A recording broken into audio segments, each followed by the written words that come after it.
Okay, so today we're going to look at the dangers of solvent fumes and how to control them. I think firstly touching on the dangers that they are to us, that we know what hazard they are and how they can affect our health, and then get some understanding on how to most effectively control those fumes. So what is a solvent? Let's have a look at this. I think some understanding of what a solvent is: a substance that is used to dilute or dissolve another substance to create some form of solution for use in various areas of business. They're an essential component of everyday items such as paint, varnishes, stains, resins, bitumen, paint strippers, thinning agents. These sort of all apply to the construction trade. They're used in a lot of other different areas, cleaning products and degreasing agents, things like that. We'll touch on a few other areas later on. Okay, so most solvents used in industry are organic petroleum-based chemicals, and these can present extremely hazardous properties to workers as they release toxic gases. Many solvents have what we call a synergistic effect with other substances. So this is a situation if you were at work, say you were doing some painting with a solvent-based paint or something of that nature, and then you go and take your break and have a smoke, or end of the day you nip down to the pub and have a drink. The combination of mixing these substances can have an aggravated effect which will give an amplified level of harm to your body. So it's very important to consider these things. So why do we need to worry about solvents?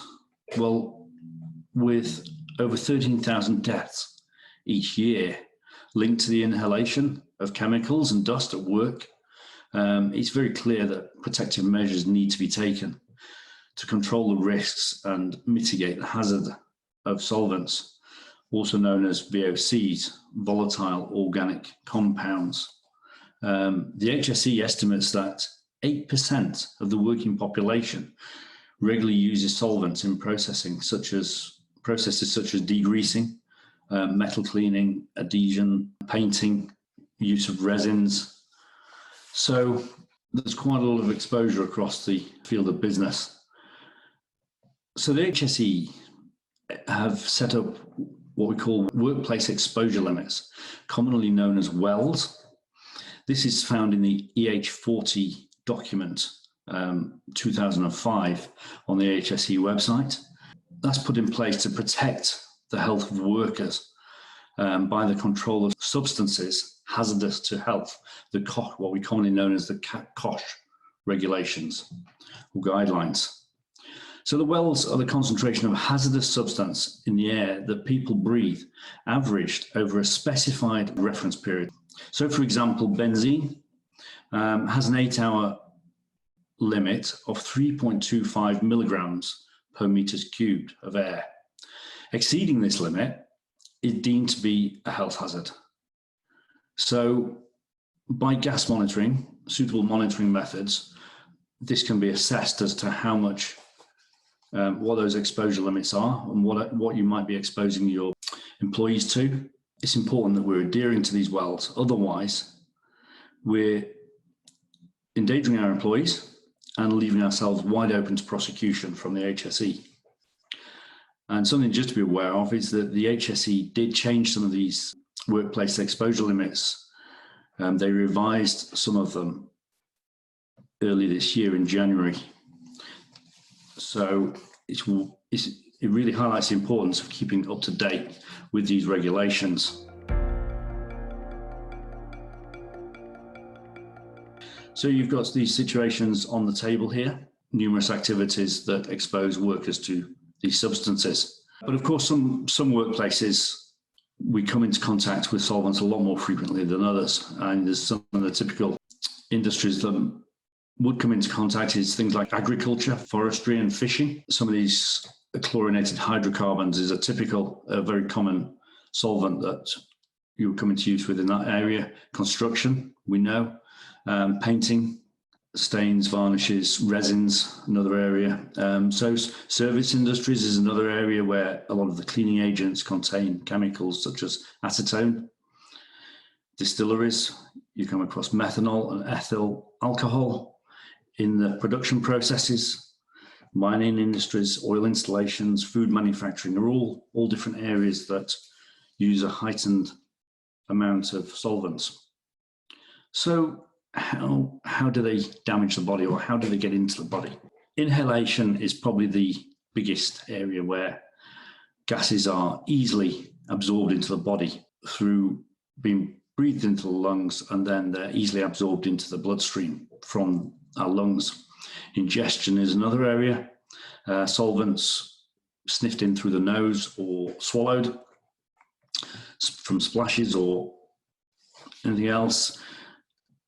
Even contaminated and unwashed hands, we go and, we've been using these products and then we go and have lunch if we haven't washed our hands. So it takes us back to when we were children and our parents told us to go and wash our hands before lunch. Well, here we have it in a heightened level of need. And then the final way is skin absorption. Solvents can be absorbed through the skin by direct contact. So if we've got it spilled onto ourselves, then that can be absorbed straight through the skin into the bloodstream.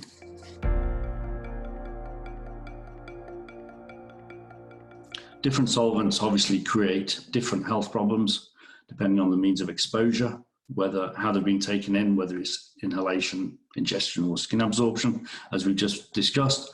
Then the quantity and the duration of exposure. So we get short-term and long-term side effects and symptoms of exposure.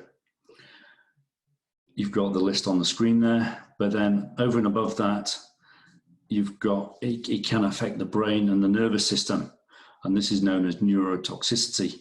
Short-term or acute symptoms of this is dizziness, euphoria, poor coordination, unsteady gait, fits, coma, are all things that can happen pretty quickly in this situation. And then we have the longer term effects and symptoms, which obviously, you read through this list and there's some quite severe illnesses and diseases that can be caused by overexposure. And I think we need to understand that if we're working extensively with these products, if I don't put the relevant controls in place, I'm becoming a ticking time bomb in relation to these illnesses. The British safety industry recently reported that breathing in hazardous substances can cause many different health problems over time. There's been numerous studies done. Imperial College of London, the Agency for Research on Cancer, they demonstrated that benzene is linked to blood cancer. There's other areas, pancreatic and renal cancer. And then you've got the neurotoxicity side effects again, personality changes, irritability, sleep disorders, short-term memory loss, reduced attention span, dementia, peripheral neuropathy. The HSE focused on this a little bit last year. They had quite a campaign on respiratory protection at work with a view to trying to raise awareness and minimize some of these health risks.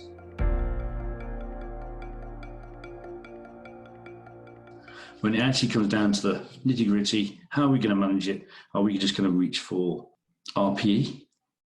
But this is the last line of defense. So we need to be looking a little bit more than that. And this 3Cs methodology is a very good way of just working through a process of understanding how we can best control hazards such as these solvents. So the capture, control, contain method. Can we capture the hazard at source? By far the best method if we can do it effectively. Sometimes you'll be able to, sometimes maybe not. Using an appropriate extraction equipment needs to be powerful enough. It needs to be set up in the right sort of way. And sometimes we can capture the bulk of the fumes at source. If we can't do that, well, we need to step to the next level, containing the hazard. By creating an enclosure or screening off an area, we're creating a more manageable situation. And then we can along with suitable extraction and filtration if necessary, we can remove the contaminants from that area. Taking it a step further, we can put further controls in place to provide a negative pressure within that working area, which obviously helps prevent the spread of fumes to neighbouring areas. We may, alongside that, need to consider forced ventilation to actually dilute the level of contaminants within that enclosed area or within the area of work. So there's quite a few ways we can approach managing the fumes, starting with capturing the hazard at source, but then spreading out into quite a few other areas. And it really is important to think this through. So just share a little example here, a tailored LEV solution extracting at source. This is using our 200 millimeter centrifugal fan. You can see the capture hood on the screen just here. To capture the source, they were doing some floor repairs and using some resin-based material, so giving off a certain amount of fume. This is captured at source, extracted through the fan, out through ducting, and exhausted to the outside to a safe area within the environment. Now, if for any reason that can't be extracted safely, it needs to be taken through active carbon filters to capture the fumes. So this is our little baby of the fleet. Centrifugal fans are particularly good for extracting fumes, especially if they're volatile. It can be done safely this way, providing they're set up in a safe manner with the fan outside the fume area. This is our little baby. As I say, it's extracting up to 3,400 cubic meters per hour. We have larger fans. The fans step up in size to our largest one of the centrifugal range, giving about 50,000 cubic meters per hour airflow. So it's really aligning that level of control to what you're doing. I think this whole thought highlights the fact that we can't just rely on one size fits all. When it comes to fume control, it's really, really important to assess the situation and apply a solution that fits the scale of the task you're working on and the level of fumes that are being emitted and the type of fumes that are being emitted. There's a lot of things to consider. So with that in mind, we can give you this support. And I'd just like to share our phone number there, email address, info, or you can send it to inquiries at. If you need support, we're here to help. Very happy to have a discussion, free site visits to assess the need actually on site. And then for a whole wealth of information, please drop onto the website to look at white papers, there's videos, there's a lot of supportive material there to help you understand how best to manage these situations. The last thing I want you to do is to just go for a quick cheap fix that you think is doing the job, give your employees, give your workforce a really false sense of security, and at the same time that they're wide open to risk and these hazards. It's far better to put a meaningful level of control in place and make sure that workforce is safe.